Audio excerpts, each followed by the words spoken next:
Alors, est-ce qu'on a le droit de se féliciter de ces chiffres ou pas du tout, Gauthier Lebret? C'est compliqué. Je comprends la joie de l'ancien ministre de l'Intérieur de voir une augmentation des Oui, expulsions. parce que ce sont ces chiffres à lui, en Exactement. réalité. Et il veut bien faire comprendre que ce sont ses chiffres à lui et pas les chiffres de Bruno Retailleau. Il ne veut pas qu'on lui vole le résultat de son action. D'accord. Ceci étant dit, quand vous avez l'équivalent de la ville de Nantes qui entre chaque année dans le pays, 336 700 premiers titres de séjour ont été délivrés l'an dernier. On ne peut pas se réjouir. C'est un chiffre en hausse de près de 2%. C'est impossible de se réjouir. Donc, en plus, après ce tweet, Gérald Darmanin est vivement critiqué par le Rassemblement national qui lui dit... On va l'écouter, Jordan Bardella. Il y a une légère hausse des expulsions, mais il y a une hausse très nette des entrées sur le territoire français. Aujourd'hui... On a parlé de l'attaque contre la préfecture. On a appris que c'était le fait d'un OQTF. Donc les obligations de quitter le territoire français, le dossier est loin d'être réglé. On a un président de la République qui promettait à Louis Dragnel, lors de son premier quinquennat, de réaliser 100% des obligations de quitter le territoire français, quand vous êtes aujourd'hui aux alentours de 6%. Donc le dossier n'est pas réglé. Le sujet migratoire est un sujet qu'on retrouve tous les jours pour de mauvaises raisons dans l'actualité. Donc le tweet de Gérald Darmanin, il est, un peu trop optimiste. Alors, et peut-être un peu trop enjoué au vu de la réalité. Rapidement, Éric, François. Vous avez cité un chiffre tout à l'heure qui est quand même éloquent. Vous parlez de 500, alors des fois on dit 600 000 illégaux. Bon, donc les illégaux, on regarde par définition, l'AME, ils n'ont rien à faire sur le territoire. Donc, qu'on expulse 26 000, vous voyez, sur 500, 600 000... 21 000, en augmentation de 26%. Vous voyez le gap qui reste à faire. Moi, je considère qu'on peut avoir besoin d'une immigration choisie pour des secteurs économiques précis, mais 500 à 600 000 illégaux sur le territoire français, ils n'ont rien à y faire. Ils ne sont pas tous des criminels, ils ne sont pas tous des voleurs, c'est pas ce que je dis. Mais quand vous êtes illégaux dans un pays... vous devez normalement être reconduit à la frontière. Donc, messieurs les ministres de l'Intérieur, passé et futur, il y a encore du taf. Rappelez-vous où nous en sommes. Le terme submersion a été... Sur 20 ans, les chiffres, ils sont là. Oui, effectivement, les frontières ont été ouvertes. Il y a eu une arrivée massive d'étrangers dans notre pays, légalement ou illégalement. Et le fait que le Premier ministre en parle à l'Assemblée nationale, ça justifie une motion de censure déposée par la gauche, par socialiste en particulier, en disant, c'est pas parce que c'est vrai ou faux, on peut pas en parler. Parce que c'est le mot tabou. C'est Le Pen qui en parle. Voilà. Donc ça fait 40 ans que la famille Le Pen, le père d'abord, puis la fille, parle de ces sujets-là, souvent à juste titre d'en parler. Moi, je suis pas toujours d'accord avec ce qu'ils disent, mais le fait d'en parler, et une grande partie de nos responsables politiques refusent même d'aborder le sujet. Donc on est loin du compte. Il y a des améliorations, mais on est loin du compte parce qu'en fait, personne ne veut voir et personne ne veut agir. Écoutons juste Jordan Bardella, qui était l'invité ce matin de Sonia Mabrouk sur CNews et sur Europe 1. Ce qu'on attend d'un ministre de l'Intérieur, c'est pas qu'il décale de 5 ans à 7 ans la possibilité d'être régularisé, parce que ça, c'est un appel d'air. À partir du moment où vous offrez la possibilité à des étrangers qui viennent dans notre pays de manière illégale, c'est-à-dire en violant l'hospitalité du peuple français, en violant la loi française, en violant les frontières de notre pays, alors c'est un appel d'air considérable. Si demain... Monsieur Retailleau est responsable d'un appel d'air. Quand on continue à maintenir le principe de la régularisation, évidemment, je veux dire, si demain quelqu'un se pointe dans votre domicile et que vous lui dites vous n'avez pas 5 minutes pour partir mais 7, eh bien c'est une incitation pour que d'autres viennent franchir la porte de votre domicile. Donc, il ne faut pas durcir les conditions de régularisation, il faut supprimer la possibilité d'être régularisé quand on est un clandestin en situation par définition irrégulière, quand on est une personne en situation irrégulière sur le sol français. Monsieur Retailleau, il a eu des mots très durs sur l'aide médicale d'État, c'est-à-dire sur la gratuité des soins aux étrangers en situation irrégulière. Est-ce que ce budget remet en cause l'aide médicale d'État? Non. Voilà pour Jordan Bardella. Louis Dragnel, gros tacle pour Bruno Retailleau. On sent que le RN est agacé par la popularité de Bruno Retailleau. Il est agacé et aussi il constate, en réalité, Bruno Retailleau, on ne peut pas douter de sa sincérité, il veut réellement bouger les choses. Mais on voit bien que les leviers dont il dispose, comme il ne peut pas faire passer de loi, il n'a que des leviers réglementaires. Et d'ailleurs, il peut agir sur 2 registres. Un, c'est baisser les naturalisations et les régularisations. Et ça, c'est des instructions qu'il a déjà données au préfet. Et deuxièmement, c'est dégrader des titres de séjour. C'est-à-dire quelqu'un qui a un titre de séjour, qui commet des actes de délinquance, eh bien on lui retire son titre de séjour. Et ensuite, il devient délinquant. Il devient, excusez-moi, pas du tout délinquant, il n'y a pas d'amalgame. il devient clandestin. Excusez-moi. Votre langue Mais ensuite, factuellement, il y a des leviers qui sont absolument pas actionnés par l'État français, le gouvernement. Les titres de séjour, effectivement, on l'a dit, ça n'a jamais été aussi important, mais il faut faire une addition. Premier titre de séjour, vous additionnez ensuite les mineurs non accompagnés, vous additionnez les demandes d'asile, vous additionnez ensuite les déboutés du droit d'asile qui ne repartent pas du territoire national, vous additionnez les gens qui ont obtenu l'asile, vous arrivez à 500 000 personnes chaque année. Donc ça, c'est légal. Et aujourd'hui, en France, il n'y a que 4 villes qui font plus de 500 000 habitants. Donc c'est comme si chaque année, il y avait une 4e nouvelle ville très peuplée de France qui arrivait sur le territoire national. Et ensuite, un mot... Sur l'AME, il a perdu l'arbitre. Un mot, oui, mais en fait... Mais attendez, je vais vous dire une chose. Qu'est-ce qu'il a perdu, budgétairement. Oui. Disons... C'était une revendication des socialistes de dire on ne doit pas l'augmenter, et en fait, il n'a pas été augmenté. François, je vais vous dire, la droite, elle a un problème avec l'AME. L'AME, elle prend le sujet dans le mauvais sens. Pourquoi ? La question, c'est absolument pas le budget de l'AME. Le problème, c'est pourquoi il y a autant de bénéficiaires. 1,2 milliard. Mais en réalité, s'il y avait moins de bénéficiaires, s'il y avait moins de clandestins, parce que les gens étaient expulsés... Je suis d'accord avec vous, mais la question budgétaire... François, mais attendez, c'est même pas ça le sujet. Louis Dragnel. Le budget de l'AME, et je sais que la droite n'est pas d'accord avec moi, mais sur ce sujet, c'est même pas ça le sujet, parce que si vous retirez le budget de l'AME, les gens ils feront quand même soigner, ce sera une autre ligne budgétaire, et donc c'est un jeu d'écriture, ça coûtera le même argent aux Français. Ensuite, il y a un levier sur lequel on pouvait agir, et qui manifestement n'est absolument pas actionné.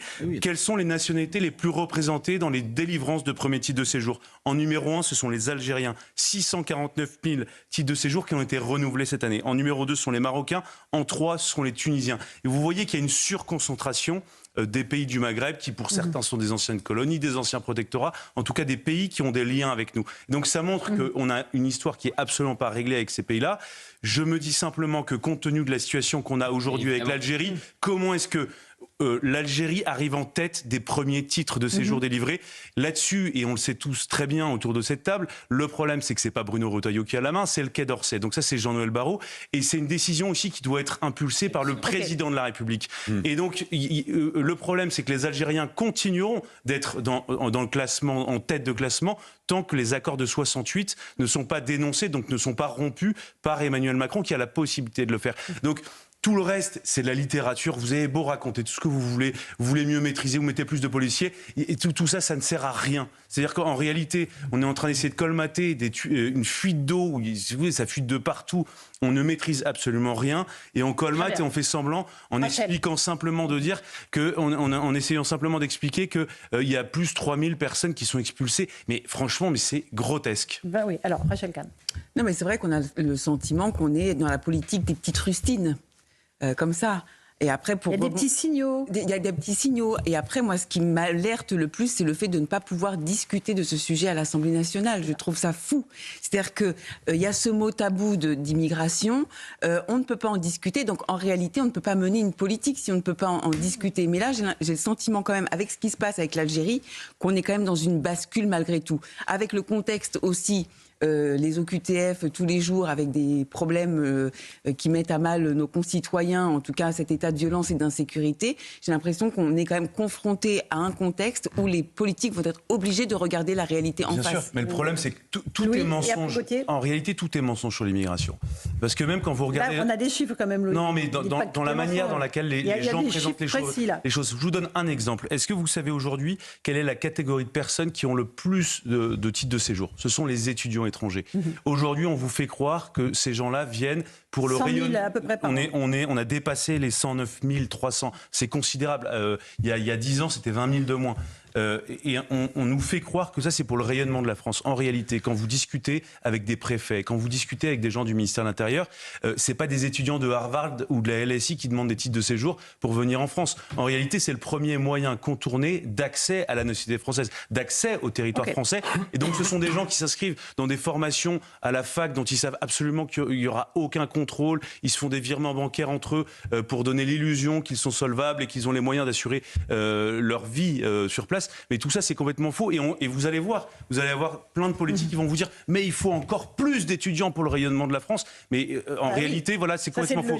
Et la dernière chose que je voulais dire, vous parlez de l'immigration choisie. Est-ce que vous savez combien... Non mais regardez, sur les 336 000 premiers titres de séjour délivrés, combien sont au titre économique? Vous savez combien? Non. Eh ben, on est à 55 000, c'est-à-dire un chiffre extrêmement faible. Donc, de la même manière, il y a plein de gens qui vous disent oui, c'est bon, il faut plus.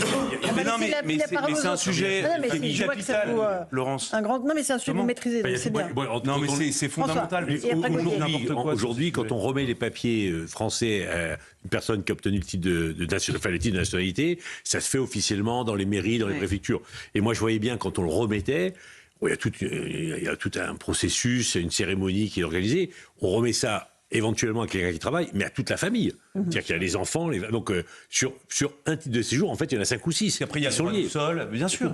Alors, Gauthier. Alors, Eric. Pourquoi est-ce qu'on n'est pas capable de mettre en place, comme le Canada, des quotas fixes d'immigration par profession, année par année? Mais non, mais ça c'est un sujet.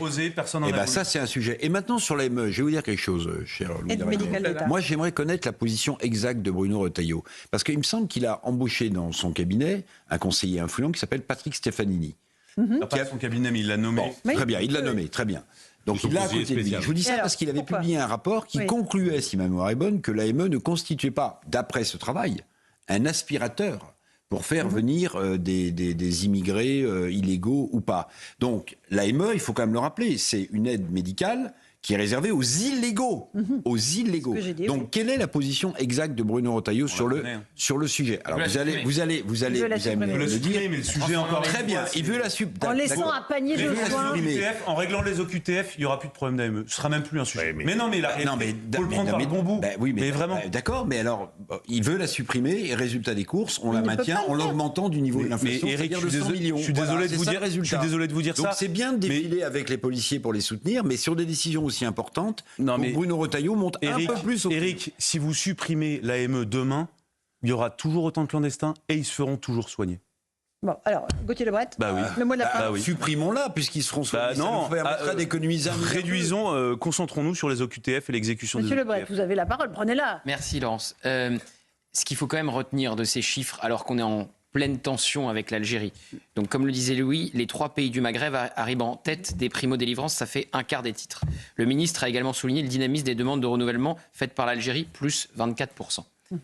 Au moment où vous avez le président algérien qui est dans les colonnes de l'opinion et qui menace quasiment la France, qui dit « Boualem Sansal n'a pas livré tous ses secrets ». Qu'est-ce que ça veut dire, cette phrase? Boualem Sansal n'a pas livré tous ses secrets. C'est une phrase qu'aurait pu tenir quelqu'un qui fait torturer Boualem Sansal. Enfin, c'est quand même une phrase très choquante. Il nous cible directement, puisqu'il parle des médias de Vincent Bolloré.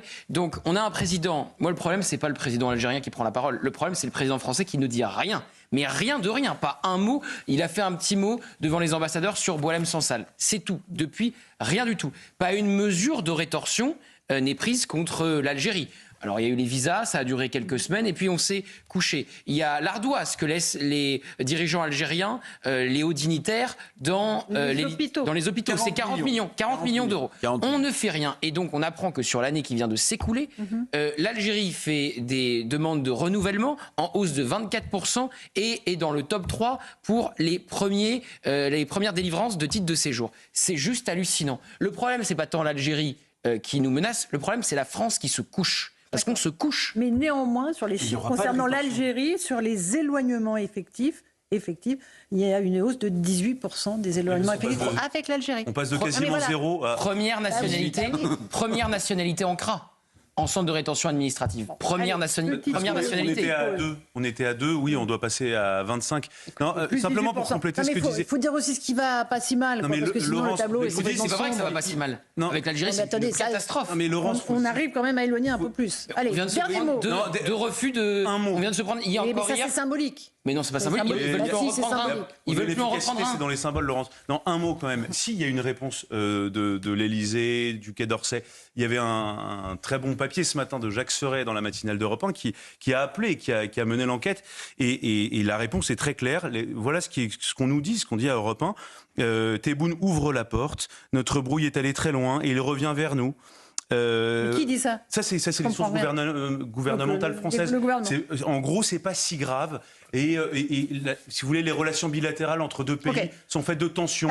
Et maintenant, on va pouvoir enfin discuter calmement. Voilà, c'est ça. Petite pause.